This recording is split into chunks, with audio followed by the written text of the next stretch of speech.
Hey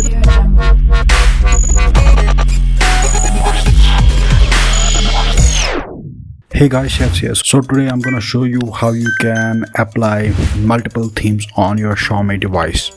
So you know that when you select any theme, you can apply it to lock screen, home screen, system or icons. But sometimes when you apply it to system, the status bar, control panel, you don't like it, or you don't like the UI in the message or the dialer app or in the settings. So you just want to keep the control panel but change the settings or other app UI back to the classic theme. So you can do that. So for that you have to go to your profile tab in the themes app, then click on customize theme. Then you can see many options like lock screen style, status bar, icons, even the boot animation and boot sound. You can do all that in this customized theme. You can turn different themes to different set of UI options. So that's all for today. Hope it was informative, and if it was, then do like the video and do subscribe. This is shaFs, and I will see you in the next one.